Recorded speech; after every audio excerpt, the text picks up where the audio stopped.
This is Ronald Allen, managing change through effective communications. And as you can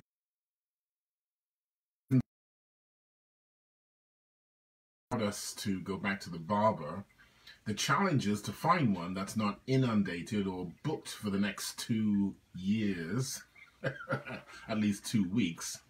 And my growth is still happening. I wonder how many of you have turned into Grizzly Adams over the time that you have not been able to find a barber for personal hygiene. Well, today's discussion is all about what are you grateful for?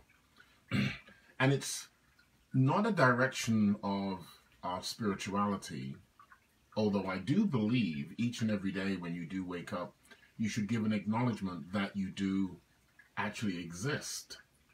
You actually have the motor skills, the mental capacity to move yourself at will. That in and of itself probably is one of the greatest, or should I say, underestimated means of communication that we experience every single morning, that we do get to wake up and move with our own thoughts, with our own motor skills. I want to talk to you, though, about some of the more, shall I say, nefarious ways that some of us take for granted how we communicate with one another, and that our ability to be effective. I'm going to share with you a simple story that I was working with a group of, I'll say colleagues, because they have become colleagues over a period of time. And the ability of their communication skills at first was somewhat challenged. Maybe because many of us were new to each other, we did not know each other.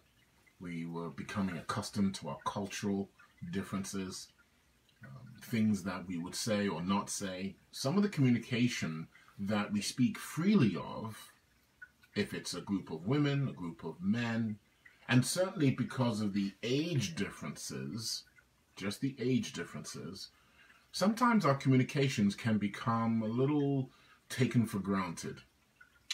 And this situation was such that one of the younger members, which I found very fascinating, one of the younger members, I think she was in her 20s, late teens, early 20s, expressed a need to be professional even though we were in a fairly casual setting. There were no executives. There was really no direct command or control of the conversation. At the same time, there was a recognized respect. And I think that's what she really drew on. Can you imagine a group of different aged groups of people, typically working within the same company, at least complementing each other's services, skill sets, and the conversation becomes a little too casual, which in many cases becomes too uncomfortable for some to interject, to be a part of, to add their own comments. And this young lady just stood up, and it wasn't so much being female, and I don't even think it was as much of her age, rather of what she said and how she said it. It wasn't a pulling back or a resting of the conversation. It wasn't as if she was being, magnanimous in her point of view. It was a calm way in which she delivered a correction to everyone's behavior. Those that spoke, as I was not speaking, and I had not contributed to this conversation because I have my own view and I haven't told you the conversation. If you've noticed, if you're paying attention, I haven't said what we're talking about. I've focused on how you as an individual in your company, with your family, especially now that you've been together the better part of 2 months, you've seen a difference in each other. Rather, you've really seen personality traits and characteristics that you just haven't noticed. And now, because you're in such close proximity for such a long period of time, for a period of time, which is longer than before, right? Not that you've been in the position for a long time. You're now saying to yourself, well, is this the person, is this the character that I've become accustomed to? Well, she immediately adjusted the trajectory of the conversation. And we did pull it back, and we did adjust. And unfortunately, the males seem to be bruised more than anybody else. And the conversation got back to being productive. We were actually talking about electrical circuitry, which I know nothing about. And this young lady had gone through some very advanced studies, had been very much involved, that she was concerned and did not want the conversation to go, as they say, into the toilet. Sometimes we allow these things. Sometimes by not interjecting, by not redirecting, we allow conversations to get muddy. I'll give you another example. There are many of the project managers that I work around. They can be a little standoffish in their technical deliberation, in what they say, but also in how they project to the world. Have you found yourself in similar situations that you would rather not be part of, would rather move the conversation along, redirect the conversation? Well, you can do that. And it's not to be a disciplinarian. It's not even to be a teacher in that respect. You know, you come across as a parent. Rather, you draw on the people's understanding of why we came together. Think of a very productive meeting. Usually you have an agenda. Usually you have a few people who are going to speak about one or two, maybe three topics. And thirdly, you have a quick ending, short term, right? We're not going to just sit here and mouth off about every little thing, or even introduce and start off the conversation with content which is really not relevant. Let me just move this off here. Whoops. Oh, it doesn't want to go. There you go. Many conversations start with information that's not relevant or germane to the topic. And some people might say, well, the puffery is needed to build camaraderie. To a point, that's correct. It also depends on who's in the room, who's part of the group conversation. But you'll also notice, typically with higher level executives, management, they have very little time for that type of nonsense. We're not here to find out about your dog. We really are not interested in the weather patterns in a certain part of the world.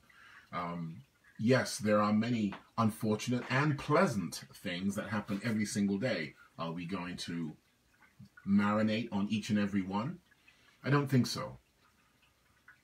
So the point here is, are we focused on getting to the point because we are in a business setting? Are we focused on adjusting the child's behavior because it's not a character we wish the child to develop?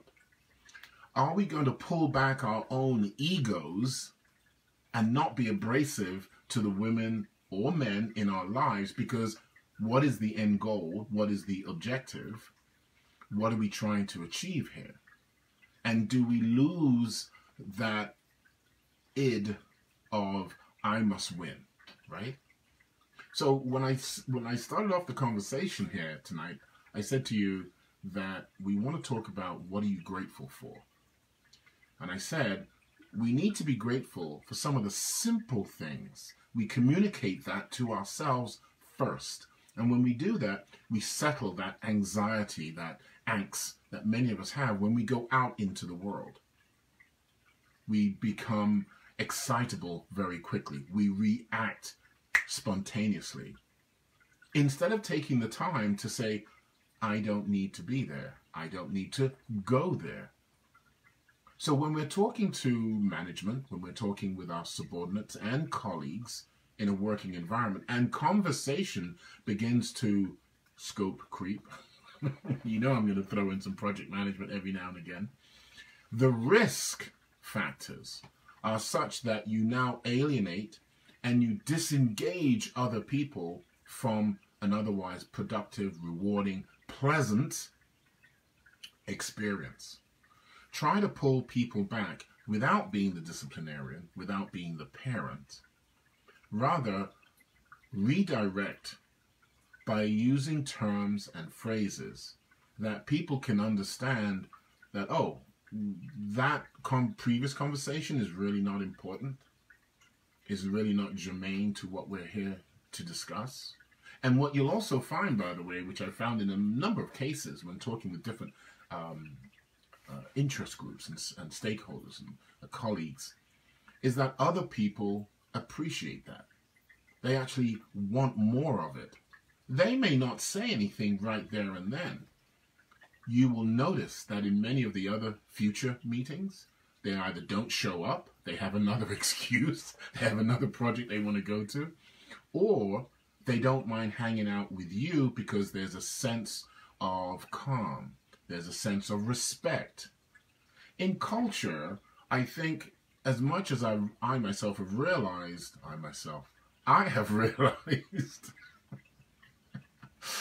creeping in there, I have realized that in America, it is a melting pot. At the same time, there is a definite difference between the cultures, the national cultures. I'm not talking black and white, because as we know, that's not a nationality. It's a specious term for just segmenting people, which is totally outrageous, rude, obnoxious, demoralizing. Can I go on? You're just a brick in the wall, black, white. What does it mean? Absolutely nothing. Anyway, the point is, when you look at the different nationalities and cultures, if you have the respect of recognizing these differences, of how different cultures engage with one another, you find a richness that when you use it, it's incredible. And I'll give you a simple example. I don't know if I have a receipt here. This is not a receipt. This is a piece of paper. But it's small enough to be a receipt.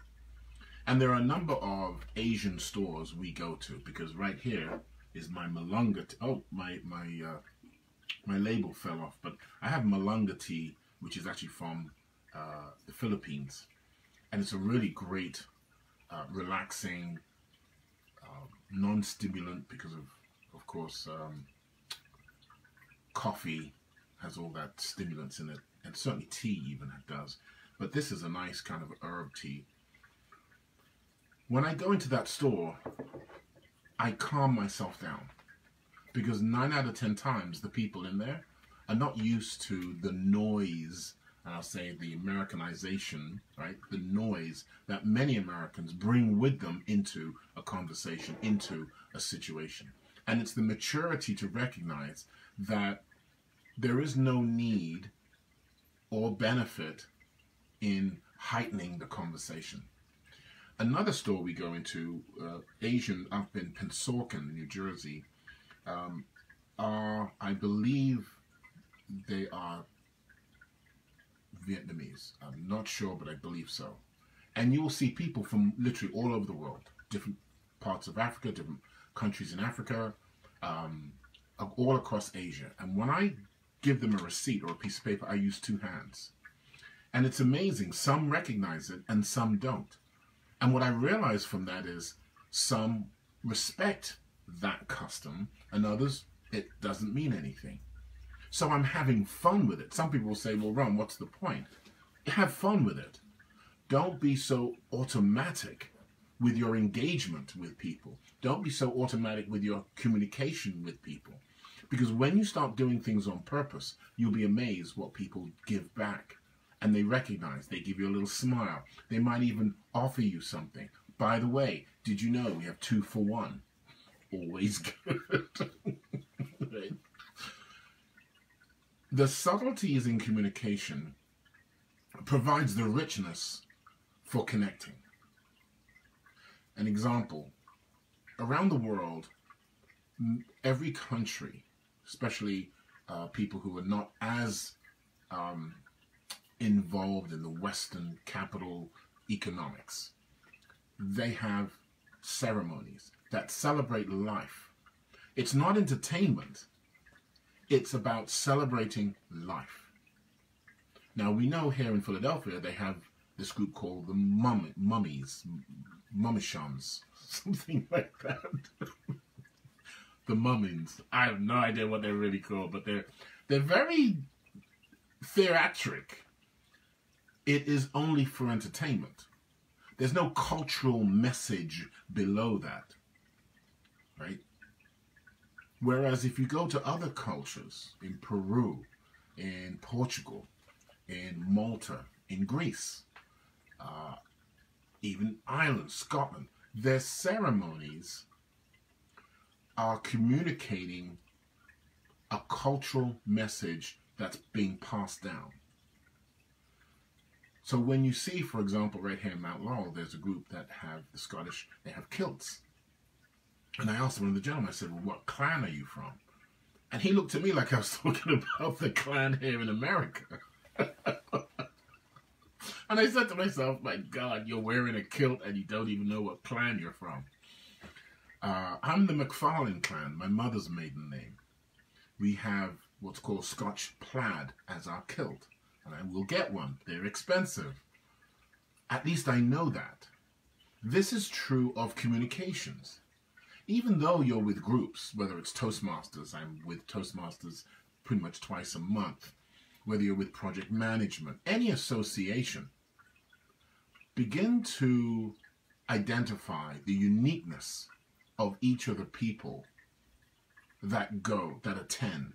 You'll be amazed what level of communication, I have to swipe that off every now and again. You'll be amazed at what level of communication you develop and the rapport that follows, as opposed to small talk, irrelevant talk, nonsensical talk. Think about that. You will be truly amazed. My point today is, what can we be grateful for in our lives? And it's not only or the more obvious things that we have. It is the subtleties. It is the nuances. It's the silence between the notes and the next note. It is how it is chimed or struck. How you speak. What speed are you always on, or do you adjust? Sometimes we are very complacent. Sometimes we are in a rush. This morning I was working with an IT support person, and I could tell from their conversation, totally scripted. Worse than scripted, because they kept reiterating the same thing. So I decided, let me come off the phone. Instead of going to a place that allows the communication to be even more difficult, more frustrating, and even angry, use your emotional intelligence to move away and try another approach. We say this in military terms. We say this in sports. We say this in many areas of life. Then I submit to you, we should say this to ourselves when we find that an initial attempt, an offensive, a play, is not working. Have the mental fortitude, communicate to yourself, I need to try a different approach. I need to try a different combination. In some of the work that I do with alignment optimization, I have learned that it's when we go to speak, when we go to talk with another person, are we taking into consideration the state that we are in as much as the state that they're in? Do we have an automatic, they need to know what I'm about to say? They don't come from my background, so this is going to be difficult. We are so much in a rush to get things done. We lose the pleasure of that process. And we lose, to a certain extent, the memory of the sequencing of the skills and the application of our mental state, physical as well, has to follow, and how a good experience was secured. How would that change your next engagement with your lover, with your family member, a child, a colleague, a manager, a subordinate, someone who's superior than you, someone who's just working with you? Can you not be so removed that in your communication, the only time you're being pleasant is when you really need something, and someone else obviously has the ability to take it from you or provide it? Just as this cup of tea.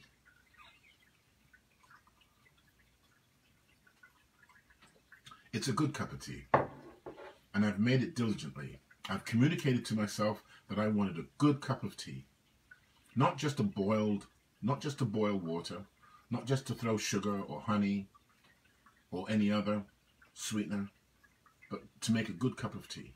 Can we follow those same tenets in our communications? Are we willing to? Can this period in time, the so-called pandemic, which again, that very phrase is a exalting phrase of panic, of nervousness, of unknowing, when in fact, again, if we look around the world and not look in our little pond, right? Our own pond of knowledge, our own pond of what is comfortable, what is commonplace. Look around the world and we will see that there are millions of people who are challenged every day. So what does that mean? What are we communicating when we say, what can you be grateful for? Not that you're not in that situation. No, that's absurd. That's annoying at best. Rather, think to yourself, what can I do to ensure, number one, that does not happen? Because that's a set of skills. That's a set of communications. It means that maybe on Friday, you're not going to sit down and watch television, even though you might have to work on Friday evening. But the days that you would normally rest, maybe you need to communicate something you need to do, something you'd like to do, something you've wanted to do, so that you communicate a different message. You're not on automatic. You don't wake up every day and just listen to the same programming. You don't listen to what really is irrelevant. A lot of news is irrelevant. It's just noise, background noise at best. We say, what are we grateful for? Are we grateful for the fact that we can continue to learn? We are the only creature, the only animal that can, on purpose and with forethought, decide, I want to learn something, and set about doing it and achieving even a modicum of improvement or attainability. Do we use that same philosophy at work with our colleagues and our managers and our supervisors? Because I believe the psychology of wanting to learn, wanting to be part of the learning process, and then giving back to others in encouraging others is what gives us that longevity and makes communication that much more dynamic. So whether we are making a cup of tea, and there are many ways to make a cup of tea. I have this conversation pretty much all the time in the different stores I go to. And it's interesting how some people say, absolutely, you must warm the pot, you must warm the cup before you put the tea in. Whereas others in diners have just given me the tea bag on the side and the water's getting cold. In fact, the hot water has been put into a cold cup. How many of you have seen in a bakery or a good restaurant where they warm the bread, they warm the towel, and they warm the plate? That is communications.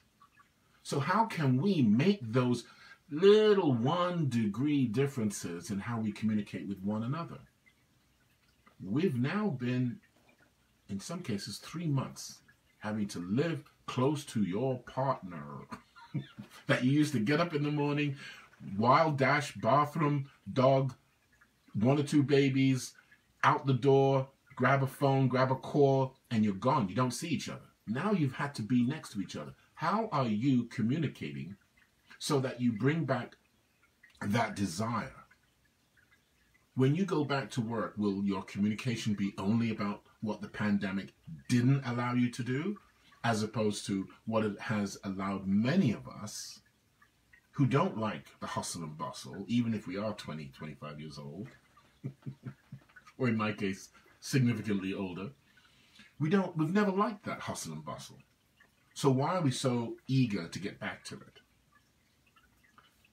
When we talk about communications, when we discuss managing life's changes, are we proactively looking at the way life has come at us? Are we able to handle it? Do we like what we're experiencing? Diana Ross, an old cut. And are we willing, courageous enough to make adjustments? If we can talk about leadership, servant leadership, emotional quotient, and all these wonderful terms, are we only applying them in academia, in business, and not to ourselves and our loved ones that we have voided to stay with us, right? We've cultivated them, we've swooned them. And yet now that we have it close to us, and we think we do, then the nuances of communication, the subtleties of communication are lost. Do we only allow ourselves to be on when we're at work, when we are in front of other people? Who was it? I believe a Norwegian educator, Knowles, Alexander Knowles, says, it's a shame and it's a pity that we only know that we must learn when we're told to be learned, when we're told to learn. We don't learn because we want to. We don't learn because of the enrichment of that experience. We don't challenge our capabilities and learn the nuances of our own characters unless it's demanded of us. Well, ironically, the instincts of nature's best, and those of you who know me, I'll always say that the animals, they're nature's best. They're on 24/7. Now, many of you might say, well, I don't need to be that. Really? And this event that we're going through, well, that's once in a blue moon. Are you sure? We had a catastrophe back in 2008, and we're still paying for that. You see, the messaging to yourself, and I think really that's what I'm driving at. It's not about a rah-rah, whoop-de-doo, gotta rock and roll every second. That's not the message. The message is like a marathon, keeping an even pace. The difference is we don't know when we're going to check out. We do know the impact of not engaging and the impact of engaging too aggressively or too intensely or inadequately, because we feel it in the lack of response we get from our family, from our relatives, from our circle of social circles, and certainly in the business world. Is that all there is? I submit to you there isn't. There's much more to it. You can learn so much about yourself, especially at these times, because your true self, your true character comes out. Another consultant, extremely successful, who brought himself, bootstrapped himself, Alan Weiss, W-E-I-S-S, he says, if you haven't done what you've said you wanted to do over the last 6 months in the last 30 days, you're not going to do it. He then goes on to say, you're not doing it because you're afraid. And I think each one of us can communicate that to ourselves and realize, okay, how do I address that? How do I begin to whittle down those emotional walls and say to myself, the benefit, the outcome, the pleasure far outweighs the uncertainty, the emotional trigger that tells me not to go. That's the messaging we're talking about when I refer to what can you be happy about. It's not a cliche. It's not corny. It's not a weakness. Quite the reverse. If you can manage your day and do the things that you want to do each and every day, whether you're at work, whether you're at home slumbering, why not? We've got a, what is that, mesh that we hang between two trees out in the yard. We like to hang out in the mesh. That little, I forgot what it's called, but it's like a caboose thing. And we just slump in it, and the dogs come around like, hey, we want to get in. We're like, no, you're too heavy. They're like, really? We communicate to everything. The point is, what are you grateful for? And then begin to look a little deeper under the surface of your emotions, of what you want to do, of how you handled the last situation that didn't quite work out. And then what plans are you going to put in place? After all, you do put plans in every time you go shopping, when you go for a vacation, when you actually get the car fixed, when you go to work, and prioritize all the things that you have to do during the course of the day. You're saying, well, that's one more thing I have to prioritize. It's just your life. It's just your life. It's the things that we hold dear, and yet we hold silently to our hearts, that they suffocate. The other day, a gentleman was talking about how some of the younger members in the office compete with him. And he always responds, yeah, but, and he's 55, 56 years old, which is even younger for me. He says, yeah, but you're competing against someone who's 56. And I said to him, why do we always focus on age? And he gave me his retort. I said, yeah, but the brain doesn't know how old it is. Why are you reminding your mind? Why are you telling your mind that you're old? You see, sometimes some of the automatic messages that we're on are inappropriate, not optimizing our own skills, desires, pleasures, inadequate. They're obsolete. I think we can wipe the slate clean and just start with, what is it that you want to achieve? Now go out, find the resources that will help you, enable you to achieve them. And don't worry about all the noise, the drama around you, because there always will be. Think about that. Think about, what can you be grateful for?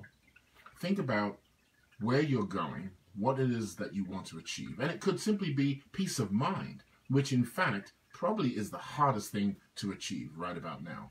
Peace of mind. It is interesting that in the Asvadi science of earth, wind, fire, and water, they talk about the elements, because if you break down the human body, I believe 80% water and the rest is carbon. If you think chemically, we should be more calm and passive, and only strong when we need to be. Think about water. It can pretty much destroy anything, whittle away at stone, granite.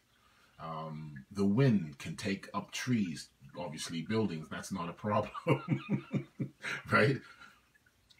So maybe though that perspective, when we talk about communication in life's changes, can be used to our advantage. Think of the oak and the willow, right? The oak, stoic, steadfast. The willow, most of its lead branches are constantly blowing back and forth. So at these times during the pandemic, we can be a combination. We should be fluid. We should be solid at times. We should communicate to our loved ones that in the morning, maybe we'll have some chaos. You know what? We've had the house organized because we've been busy at work. Why not let the place go to hell in a hat basket, right? For a while. Change the messaging. Go the opposite of what you're accustomed to. And then come back. And then ask yourself, was it that diabolical? Was it that fearful? Were you that unprogrammed or that unprotected? I don't think so. I think in many cases, we're communicating one message. We're afraid to come off that message. When in fact, that can help us better understand ourselves. I believe this pandemic does that for us. I believe this pandemic allows us the time, and you should use the time accordingly, whether it's at 2, 3 o'clock in the morning or 1, 2 o'clock in the afternoon, to reassess, re-engage. Be grateful for the fact that you can actually do that and make the necessary adjustments. Plan for after. Plan now. The fact that you act now while the winds are blowing, while things are uncomfortable, That becomes your character. That becomes your anchor when things are traumatic. It means that you can send a message, you have a thought, send a message, you act on the message. That is a very powerful skill set. Many people can't do that. They feel that they can't think of the message because we're not going to be able to act on it and therefore not get the desired result. That's suffering. That's pain. Whereas if we say, okay, this is the situation I'm in, what are the options? People ask me all the time, well, what are you doing? Well, if I have a voice, try to use it. If I have any multiple skills, develop them all. What if about something about the skill I need to support it? Like IT, everything today is IT. Are you learning more of the applications that you take for granted that perhaps you only know surface-wise? Most of us on our cell phones use maybe 10%. Are you understanding how things work while there seems to be a lull? And in nature, there is no lull. It's just life. You've heard the expression, it's neither good, it's neither bad. It's just life, right? Nothing is as good nor bad as first reported. Well, we can take those same mantras and start to apply them to our everyday, little bit by little bit. If it's half an hour you can work at something, so be it. If it's an hour and a half, wonderful. If you can break out 4 hours worth of study time on something and know that you've learned something more to apply to what you want in your messaging to people, to yourself, to the things that you want around you, that in and of itself is an advancement, is an improvement. So many of us are looking for the certification. So many of us are looking for the external recognition.